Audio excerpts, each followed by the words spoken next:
లేదని మీరు సెలవిచ్చారు. ఆమెను భూమి మీద మీరు రక్షించుకున్నారు, మీ రక్తం చేత విమోచించారు. అనసింహ గారిని ఈ సంవత్సరం వాగ్దానం ఇచ్చినారు, నువ్వు లోపలికి పోయినప్పుడు ఆశీర్వదించబడతావని. తండ్రి, తన జీవమును మీతో మీరు ఉంచుకున్నందుకై మేము స్మరిస్తా ఉన్నాం. తన యొక్క పాత దేహమును మట్టి కార్యక్రమానికి వెళ్ళకముందు ఇక్కడ నీ మహిమార్థంగా జరగబోయే కార్యక్రమం కొరకై ప్రార్థన చేస్తూ ఉన్నాం. నీ దాసులని సంఘస్థులు బంధువులను తీసుకొచ్చినారు.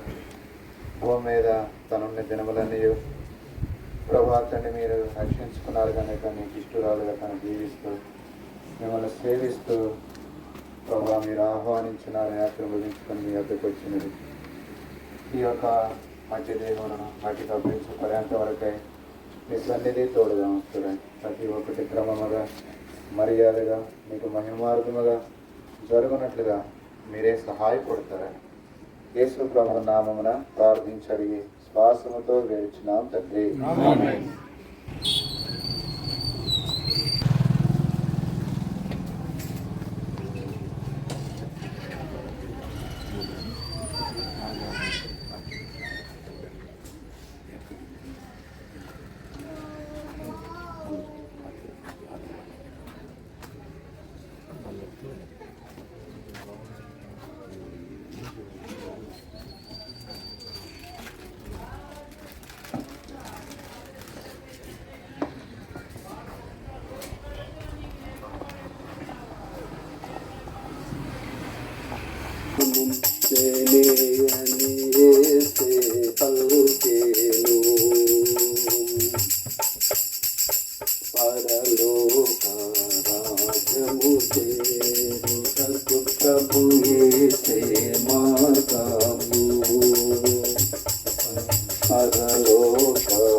మరణించిన యేసు ప్రభువు మూడవ నాడు లేచెను.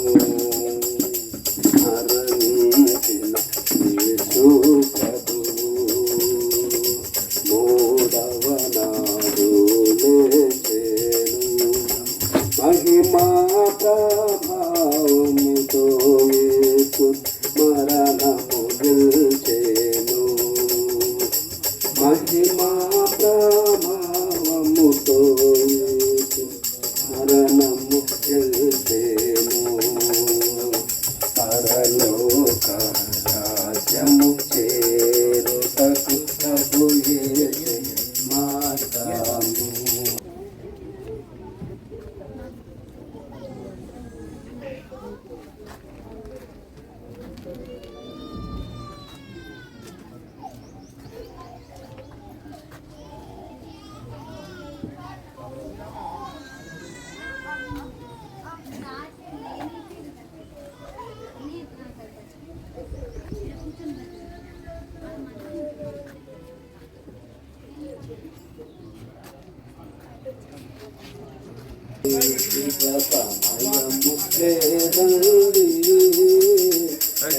రాక్షణ పొందండి పాపులనందరినీ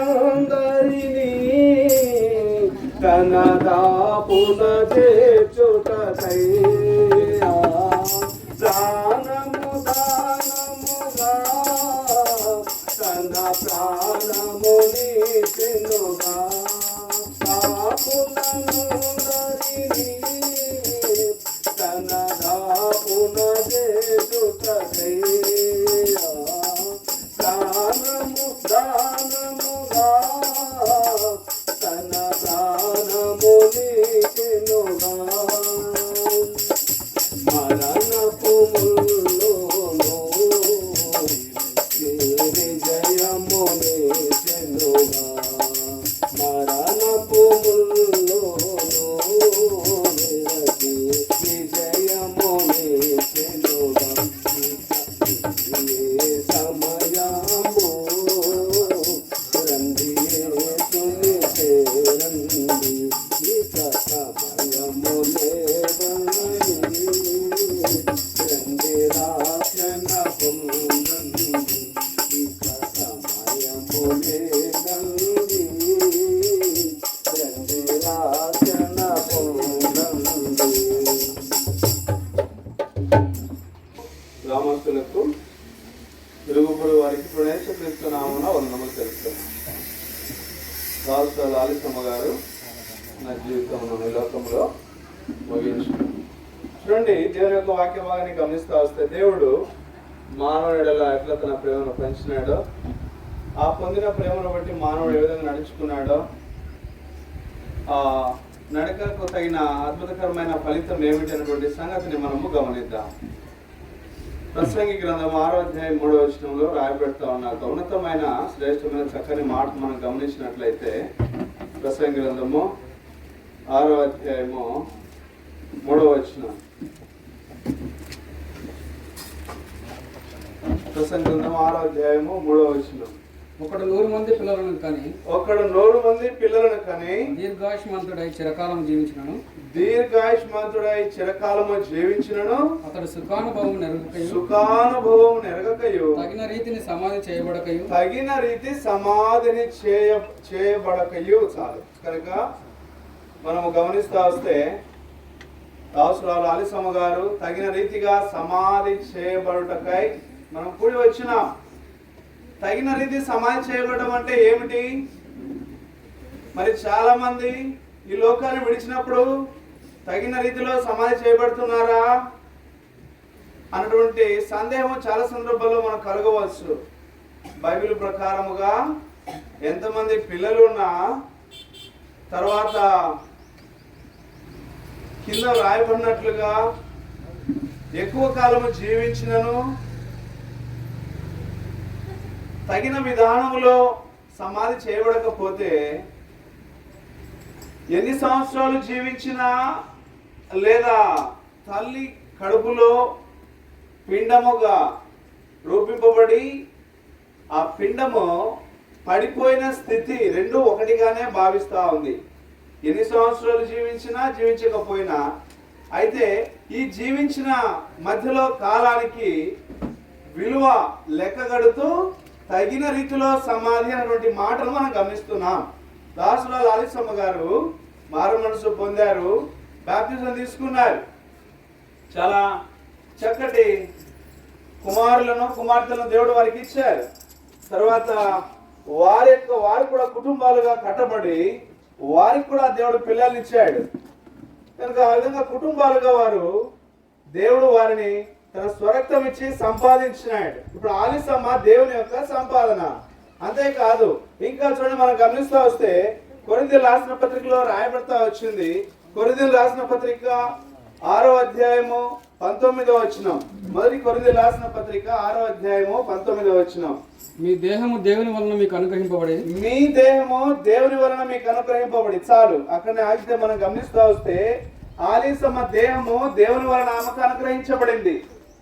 అందుకే ఇప్పుడు ఏమైనదని మీరు ఎలాగో జరిగింది కార్యము అనగా, మునుపే దేవుడు ఆమెను ఎరిగి ఆమె కొరకు ఈ లోకానికి వచ్చాడు, రక్తం కార్చాడు, అజ్ఞానాన్ని, అంధకారాన్ని, చీకటి జీవితాన్ని, ప్రభుని ఎరగని జీవితాన్ని దేవుడు జ్ఞాపకం చేసుకొని ఆమె పాపమును నేను ఇంకా ఎన్నడూ జ్ఞాపకం చేసుకున్నానని ఆమె విషయంలో దేవుడు ఒక మంచి ప్రణాళిక కలిగి ఆమెను ప్రేమించి ఆమె కొరకు రక్తం కార్చి తిరిగి లేచాడు. ఆ సత్యాన్ని ఆమె ఎరిగి ఏం చేసిందంటే దేవుని మహిమ కొరకు ఆమె దేహాన్ని అనగా రక్షణార్థం కదా. ఇప్పుడు దేవుని మహిమపరుస్తూ గృహముగా దేవునికి స్థానం ఇచ్చింది. మోషేను వస్తానే అడిగాను, అన్న ఏంటి సంగతి అంటే, అన్న తను ఆరాధించేది, దేవుని ప్రార్థన చేసేది. అయితే మనం గమనిస్తూ వస్తే దేవునికి నివాస స్థలము మానవుని యొక్క హృదయం. ఆ హృదయాన్ని ఆమె అప్పగించింది కనుకనే ఇక్కడ మనం గమనిస్తూ వస్తే రాయబడిన మాట ప్రకారం దేవుని గృహం ఆమె. ఇప్పుడు ఆ ఒక గృహానికి అందం ఏంటి, అలంకరణ ఏంటి? ఇప్పుడు ఆమె దేవుని వలన అనుగ్రహించబడిన దేహముతో ఒక చక్కటి ఇంటిలో ఆమె ఒక వస్తువుగా లేదా ఒక అవయవముగా అనుగ్రహించబడతా వచ్చింది. ఒక ఇంటికి అలంకరణ ఏంటంటే క్రమవరుస లేదా ఆర్డర్. చూడండి, ఆమె మారు మనసు పొందినప్పటి నుండి చక్కటి క్రమాన్ని నేర్చుకుంది. ప్రభువును ఆరాధించాలని, ప్రభువుకు ప్రార్థన చేయాలని, ఆ తర్వాత ఆమె క్రమానుసారమైన జీవితాన్ని కలిగి ఉండాలని, తర్వాత ఆమె ఉండడమే కాదు అటువంటి ప్రేమను పిల్లలకు పంచాలన్నటువంటి ఆ గొప్ప భావన ఆలిసమ్మ గారిలో కలిగి ఉండేది. ఆమెలో కాదు, ఎవరిలో అయినా దేవుని అంగీకరించిన తర్వాత అటువంటి శ్రేష్టమైన భావన, ఆలోచనలు కలిగి ఉంటారు. చూడండి, మనం గమనిస్తూ వస్తే అటువంటి ఉన్నతమైన గుడారానికి లేదా ఆ గృహానికి అందం ఏంటి అంటే అలంకరణ లేదా ఆర్డర్, క్రమ వరుస స్థానంలో ఉండుట. కనుక ఇంట్లో కూడా మనం గమనిస్తూ వస్తే ఎంతమంది పిల్లలు అంటే చాలా చక్కగా చెప్తారు, అన్న ముగ్గురు కుమారులు, 4 కుమార్తెలు. కనుక తగిన రీతిలో ఆమె సమాధి చేయబడతా ఉంది. ఎట్లా చెప్పగలము తగిన రీతిలో సమాధి చేయబడుతుందని అంటే, ఆమె ఈ లోకములో దేవునికి తగినట్టుగా ప్రార్థన కుమార్తెలు దేవుని అంగీకరించి వారి పిల్లలు కూడా దేవుని విశ్వాసం నుంచి దేవుని యందు నడుచుకోవడం ద్వారా చక్కగా మనము ఇక్కడ గమనిస్తూ వస్తే ఆ దేవుని ఇంటిలో ఒక క్రమవరుసలో వారిని ఉంచుటకు ఆమె కారణం అవుతా ఉంది. ఒకవేళ ఆమె కంటే ముందుగా పిల్లలు నమ్ముకొని ఉండొచ్చు. కొన్ని గృహాలు అలాగే జరుగుతుంది. పిల్లల ద్వారా పెద్దలకు క్రమం నేర్పించబడుతుంది, పెద్దల ద్వారా పిల్లలకు క్రమం నేర్పించబడుతుంది. ఏదైనప్పటికీ ఇప్పుడు ఆమె మనం గమనిస్తూ వస్తే ఆ ఇంటికి క్రమవరుస, పెద్దవారి స్థానం పెద్దవారిదే, రెండవ వారిదే, చిన్నవారి స్థానము చిన్నవారిదే. కనుక ముందు పిలువబడిన వారు, మనకంటే ముందు పిలువబడిన వారు వచ్చింది వెలుసుమును బట్టి కాక విశ్వాసమును బట్టి అని. కనుక ఆమె అవిశ్వాస జీవితం పోగొట్టుకొని యేసుక్రీస్తు ప్రభు ద్వారా విశ్వాసంలోనికి నడిపించబడతా వచ్చింది. కనుక ఒక వ్యక్తి వినుట వలన విశ్వాసం కలుగుతుంది. విశ్వాసం లేకుండా దేవునికి ఇష్టడైనట అసాధ్యం. కనుక ఇటువంటి యేసుక్రీస్తు ప్రభువుని గురించిన మాటలు వినుట ద్వారా విశ్వాసం సంపాదించుకొని ఆ విశ్వాసము ద్వారా నీతిమంతులుగా తీర్చబడి యేసు ప్రభు రక్తంలో పాపములు కడుక్కునడం ద్వారా మరి సంఘములో ఒక అంగముగా చేర్చబడతారు. దేవునికి గృహముగా అందమైన అలంకరణ. కనుక ఒక్కొక్క వస్తువు ఒక్కొక్క విధానంలో ఆ ఇంటికి అలంకరణగా ఉంటుంది. ఆలిసమ్మ గారు ఒక అలంకరణ, దేవుని రక్తంతో కడగబడ్డ నీవు నేను మనమున్న సంఘములకు ఒక అలంకరణ, చాలా అందాన్ని తీసుకొచ్చి పెడుతుంది. అందుకే భూలోకంలో జీవించే జీవితము క్రమవరుసలో, ఆర్డర్లో, చాలా చక్కటి ఉన్నతమైన స్థానంలో ఉండవలసిందిగా ఉంది. రండి, మనం గమనిస్తూ వస్తే వాక్య భాగంలో రాయబడతా వచ్చింది. రెండవదిగా ఆ ఇంటికి ఆశీర్వాదం. రెండవదిగా ఆశీర్వాదం. 90వ కీర్తన 14వ వచనం.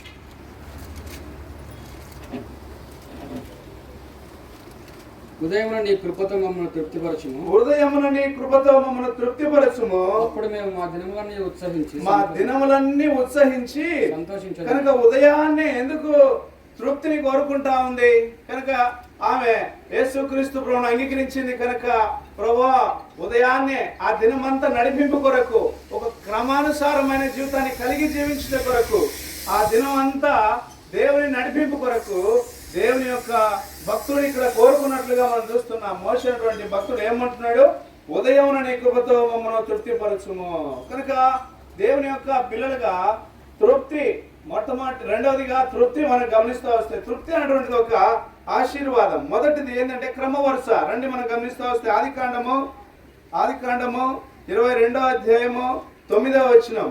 ఆదికాండము 22వ అధ్యాయము 9వ వచనం. అలాగు వారిద్దరు కూడి దేవుడు అతనితో చెప్పిన చోటికి వచ్చినప్పుడు వెళ్ళి దేవుడు అతనితో చెప్పిన చోటికి వచ్చి. కనుక మనం గమనిస్తూ వస్తే అబ్రహాము కుమారుడు వారిద్దరు కూడా కూడి వెళ్తా ఉన్నారు. కనుక ఉదయాన్నే కూడి కుటుంబీకులతో, కుమార్తెలు గాని కుమారులతో గాని వారు అనుదినము కూడుకుంటున్నారు. దేవుడు చెప్పిన ప్రకారంగా వారు జీవిస్తున్నారు. అటువంటి జీవితమే వారి యొక్క సమాధికి చాలా విలువను తీసుకొచ్చి పెడుతుంది.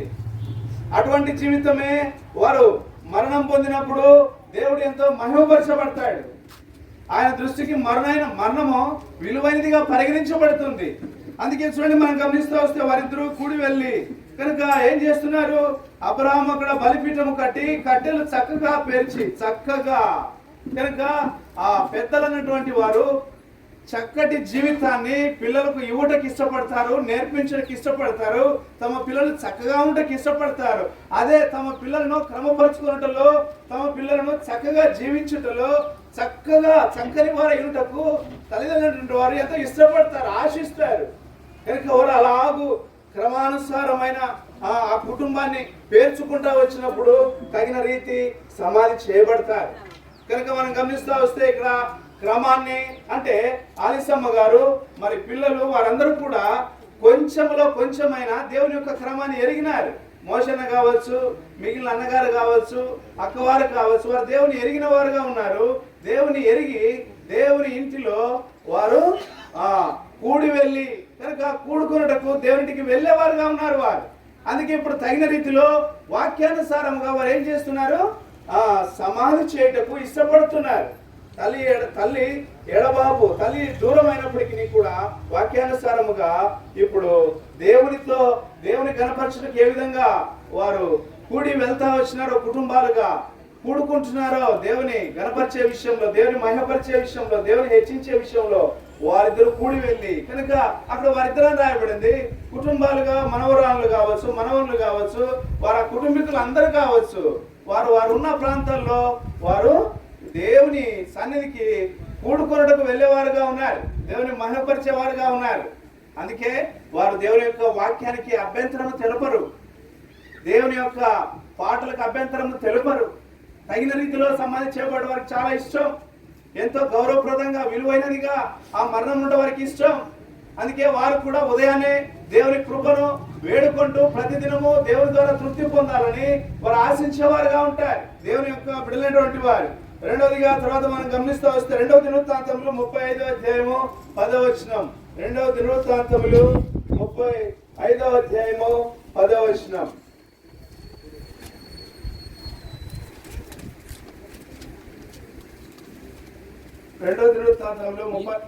ఈ ప్రకారం సేవ జరుగుచుండగా రాజాజ్ఞను బట్టి యాజకులు తమ స్థలములలోను లేవీయులు తమ వరుసలలోను నిలువబడి. చాలు. కనుక మనం గమనిస్తూ వస్తే తమ వరుసలు, తమ స్థలములు, చాలా ప్రాముఖ్యమైనవి. అందుకే దేవుని అంగీకరించిన వారు దేవుని అంగీకరించిన దేవుని పిల్లలుగా వారు తమ తమ స్థానములలో దేవునిలో మన స్థానం ఏంటి, మన పరిచర్య బాధ్యత ఏంటి కనుక ఇదిగో దావీదు పిలిచాడు తన కుమారులను పిలిచి నేను లోకులు పోవాల్సిన మార్గాన్ని పోతా ఉన్నా, మీరు దేవుని ఆజ్ఞలను కట్టడలను చాలా చక్కగా పాటించాలని వారికి చెప్తా వచ్చినాడు. మరణకాలం సమీపించినప్పుడు కనుక అలిసమ్మ గారి ద్వారా దేవుడు మనతో ఏం మాట్లాడుతున్నాడంటే దేవుని ఇంటిలో కుటుంబములో కుటుంబ పరిస్థితులన్నింటిలో మన స్థలములో మన వరుసలో మనం ఉండవలసిన వారంగా ఉన్నాం, ఆర్డర్లో ఉండవలసిన వారంగా ఉన్నాం. అందుకే రాయబడుతున్న మాట ఏంటంటే తమ స్థలములలో తమ వరుసలలో ఎక్కడ ఈ ప్రకారము సేవ జరుగుతుండగా కనుక కుటుంబంలో ఒకరికొకరు మనము పరిచర్యలు సేవ చేసుకోవాలి. అలాగే దేవుని యొక్క సంఘంలో కూడా జరిగే సేవ విషయంలో మన వరుసలలో మనం ఉండాలి. ఆలిసమ్మ గారు మనకు ఏం నేర్పిస్తున్నారు, లేదా ఆ బాడీ ద్వారా లేదా దేవుని యొక్క వాక్యం మనకి ఏమని సెలవిస్తా ఉందంటే ఇటు కుటుంబంలో కావచ్చు మన వరుస మనం కోల్పోకూడదు. మన సంఘ పరిచయలో మన వరుసను మన యొక్క స్థానాన్ని మనం ఎప్పుడు కూడా కోల్పోకూడదు. స్థలము వరుస రెండు ప్రాముఖ్యమైనవి. కనుక మనము ఆలిసమ్మ గారు దేవుని యొక్క ఇంటిలో ఆ స్థలములో పరిశుద్ధ స్థలములో ఆ వరుసలో తను ఉండుటకు దేవుని ద్వారా రక్షణ పొందింది. నీవు నేను మనం రక్షణ పొందింది దేని కొరకంటే దేవుని తన పరిశుద్ధ ఆలయంలో నిలుచుటకు మన వరుసలలో మనం ఉండుటకు. అందుకే తగిన రీతిగా సమాధి చేయబడ్డ చాలా ప్రాముఖ్యమైనది. వరుస లేకుండా ఉంటే ఏమంటారు, గందరగోళం గజిబిజి అంటారు. కుటుంబం ఒక ఆర్డర్ ఉంటుంది, యజమానుడు యజమానురాలు పెద్దవారి ఇంటికి చిన్నవారు ఒక వరుస క్రమం అటువంటిది ఉంటుంది, తర్వాత స్థలం అటువంటిది ఉంటుంది. కనుక దేవుడు తన ఇంటిలో ఒక స్థలాన్ని ఏర్పాటు చేశాడు. ఆమెకు భౌతికముగా సంఘంలో ఒక స్థలాన్ని ఏర్పాటు చేశాడు.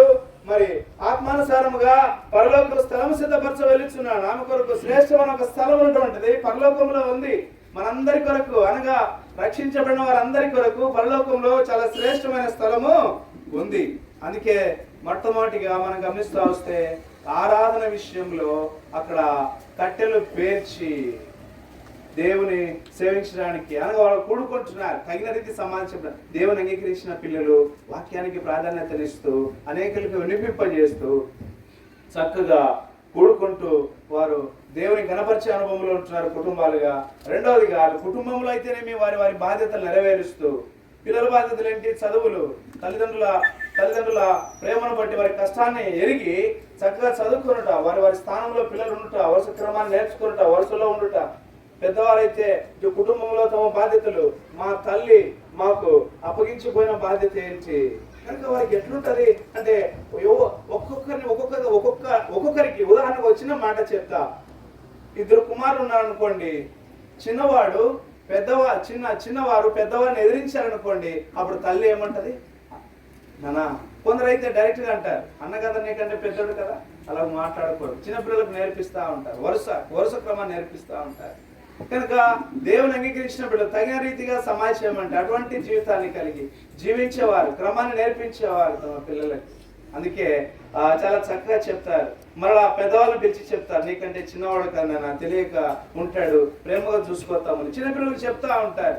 కనుక పెద్దవాళ్ళం కావచ్చు, పిల్లలు ఉండొచ్చు, కానీ ఆమెకు మాత్రము ఎంత పెద్దవారైనా పిల్లలుగానే కనిపిస్తూ ఉంటారు. తమ పిల్లలు ఎంత వయసు వచ్చినా ఆ పిల్లలను దగ్గరికి తీసుకొని వారు వృద్ధాప్యంలో ఉన్న ఆ పిల్లలకు చెప్తూనే ఉంటారు.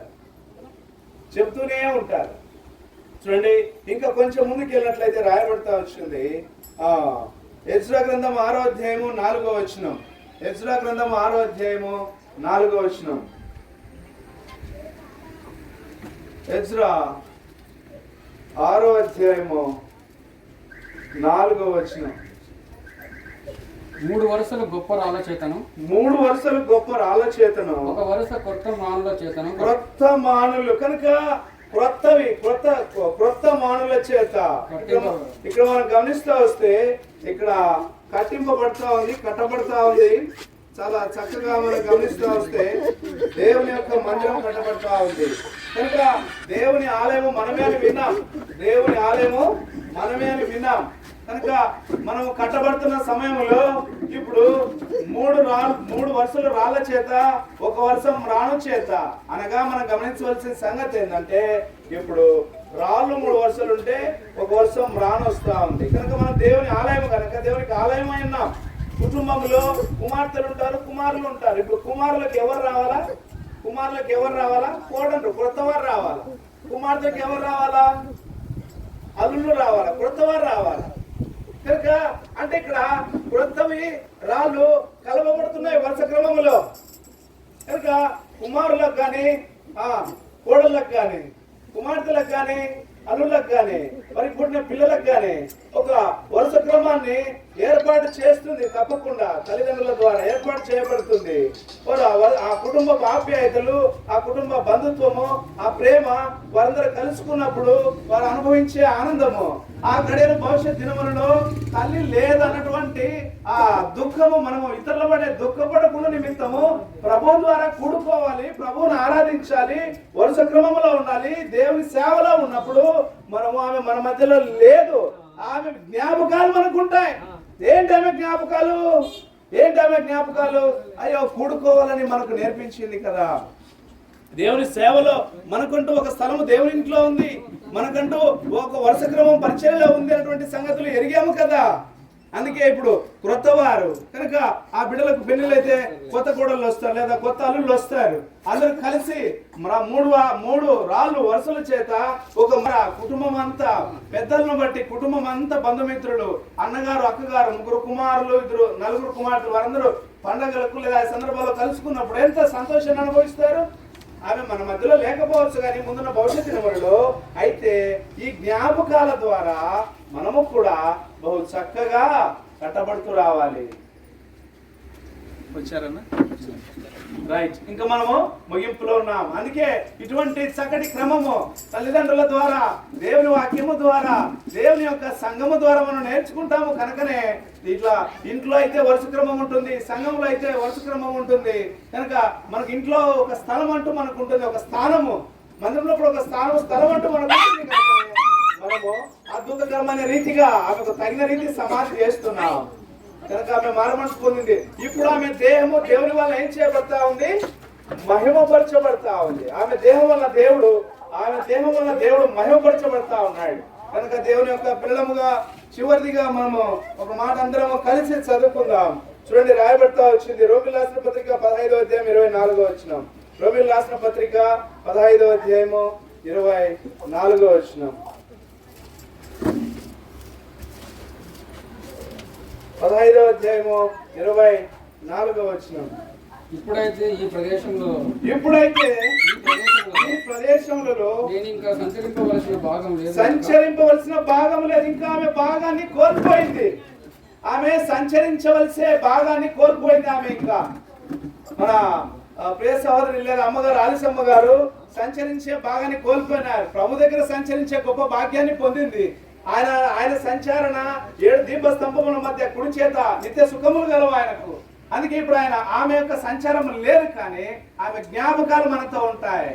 అందుకే మనం కూడుకున్నప్పుడల్లా తల్లిగారిని జ్ఞాపకం చేసుకుంటూనే ప్రభువును కనపరచాలి. తల్లిగారిని జ్ఞాపకం చేసుకుంటూనే మన వరుస క్రమంలో మనం ఉండాలి. తల్లిగారిని జ్ఞాపకం చేసుకుంటూనే క్రొత్తవారు, పాతవారు, ఇంటికి వచ్చే అల్లులు కావచ్చు, కోడలు కావచ్చు, అందరూ కూడా కలిసి చక్కగా ఏం చేయాలంటే ఇక ఆమె సంచరించకపోయినప్పటికీ కూడా కింద భాగంలో రాయబడింది. ఆ మాట అందరం కలిసి చదువుకుందాం. చదువునన్నా. మీ సహవాసం వలన కొంత మట్టుకు సంతృప్తి పొంది. చాలు. ఈ సహవాసం వలన ఏముందంట? సంతృప్తి. కనుక ఆమె లేదు అన్నటువంటి మాటను పదే జ్ఞాపకం చేసుకొని బాధపడట కంటే మీరు కలుసుట ద్వారా తమ ప్రియ కుమారుని సహవాసం పిలిచినాడు కనుక ఆ సహవాసంలో మనం తృప్తిని కలిగి ఉండాలి. కనుక తృప్తి పడాలి. వాక్యాన్ని బట్టి, ప్రార్థన బట్టి, దేవుని సేవించే దాన్ని బట్టి, దేవునిలో పరిచయం చేయడం బట్టి, కుటుంబాన్ని బట్టి, కుటుంబంలో ఉండే మనుషులను బట్టి, కుటుంబంలో ఉండే చిన్న పెద్దను బట్టి, వారి యొక్క వరుస క్రమాలను బట్టి మనము దేవుని యొక్క ప్రేమను పొందిన మనము ఆ ప్రేమ సహవాసం వారికి చూపిస్తూ అటువంటి తృప్తిని ప్రభు ద్వారా మనము కలిగి ఉందము గాక. యేసు రక్తం ప్రతి పాపను కడిగి పవిత్రులుగా చేయాలి. యేసునందు విశ్వాసం ఉంచుము, నేను వెంట వారు ఆత్మరక్షణ, పాప క్షమాపణ పొందెదరు అనగా తృప్తి పొందెదరు, నిరీక్షణ పొందెదరు, సమాధానము పొందెదరు. కనుక ఆమె పాపముల కొరకు ఆయన మరణించాడని గొప్ప సంగతి ఎరిగి ఆమె తగిన రీతిలో సమాధి చేయబట్టకు ఆమె ఇంకా సంచరించే భాగాన్ని కోల్పోయింది కనుక ఆమె దేవునితో సంచరించుటకు వెళ్తా ఉంది కనుక మరణాన్ని వెనుక తప్పక భూమికి చేరును, అక్కడికి తీసుకెళ్తున్నాం కనుక విన్న నీవు ఇటువంటి కుటుంబం నీకు కావాలి అంటే, ఇటువంటి కూడికి ఎటువంటి సేవలు నువ్వు ఉండాలంటే యేసుక్రీస్తు ప్రభుని హృదయంలో నువ్వు అంగీకరిస్తే చాలు.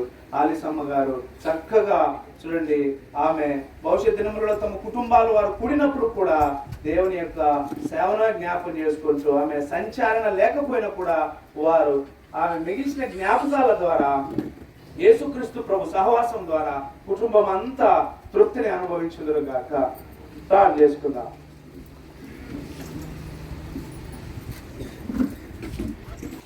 ప్రభా ఆలస్యం గారు మీరు జ్ఞాపకం చేసుకొని తల్లి గర్భంలో ప్రభా తండ్రి పిండముగా ఉండదని వెరిగి ప్రభా తండ్రి తన బయటకు వచ్చినప్పుడు తన దినములు మీరు లెక్కించి భూమి మీద ప్రభా తనను మీరు రక్షించుకొని ప్రభా తండ్రి తండ్రి ఒక ఇంటి దానిగా ప్రభా వివాహ జీవితంలో అలాగే సంతానంలో ప్రభా తండ్రి సహాయం చేసిన ఇచ్చిన కుమారులు కుమార్తెలు ప్రభా మనవ సంతానము ఇలాంటి అనుభవంలో ప్రభా తగిన రీతిని అన్నట్లుగా ఒక క్రమము చొప్పున నీ మహిమ కొరకై ప్రభా తండ్రి తను క్రీస్తులో వృద్ధి చెందుతూ తన కుటుంబముగా భూ సంబంధముగా వృద్ధి చెందుతూ మిమ్మల్ని బట్టి ఒక క్రమమైన రీతిలో ప్రభా తన కుటుంబాన్ని కట్టుకున్నది. ప్రభా పిల్లలని ప్రభా వారు మిమ్మల్ని ఎరుగుట వారు కూడా ఒక క్రమాన్ని నేర్పించింది. తల్లిగా ఇంటికి దీపముగా తన కుటుంబాన్ని క్రమపరుచుకున్నది. మిగిలిచ్చిన తన జీవితం వారు ఎలాగుండాలో ఆమె క్రైస్తవ జీవితం ద్వారా వారికి నేర్పించింది. తిరిగి ఆమె ప్రభా మీతో ఉండే స్థలంలో ప్రభా మిమ్మల్ని కలుసుకునే దాని కొరకాయ ప్రభా తనని మీరు తీసుకుని వెళ్ళిన కుటుంబం ప్రభా ఆ క్రమంలో నడిచి మీకు మహిమ తెచ్చినట్లుగా వారికి అప్పగించింది. వారు ప్రభా మీకు మహిమార్థంగా చేసి ఆ క్రమంలో వారు కూడా ఒక దినం మేము కూడా వెళ్ళవలసింది కనుక అట్టి నిరీక్షణ కలిగి ప్రభా తండ్రి దేవుడే మమ్మల్ని ఆదరిస్తాడని వారు ఒకరినొకరు ఓదార్చుకొనొచ్చు క్రీస్తుని బట్టి ధైర్యం చేసుకుని ముందుకు సాగునట్లుగా సహాయపడతారని ముందుకు వెళుతున్నాం తోడుగా ఉంటారని యేసు ప్రభు నామమున ఈ వాక్యం అనేకుల హృదయాల్లో ఫలింపు చేయండి. ఇంకా ఎవరు రక్షణ మారుమనసు లేరో తగిన రీతిలుగా జీవించలేక అక్రమంగా పాపములో ప్రభా పతనమైపోతూ పాతాళానికి సిద్ధంగా ఉన్నారు. వారే నిజమైన దేవుడు యేసు ప్రభువారు లోక రక్షకుడు అని ఎరిగి వారు కూడా వారి జీవితం నీకు అర్పించుకొని నీకు ఇష్టలుగా ఉండనట్లుగా సహాయపడతారని యేసు ప్రభు నామమున ప్రార్థించి అడిగి శ్వాసముతో వేడుచున్నాం తండ్రి. అదే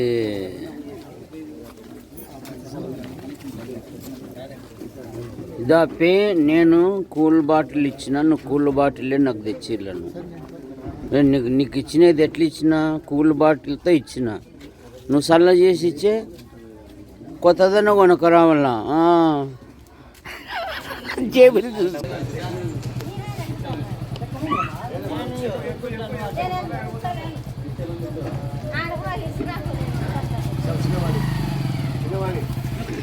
ఏమైతే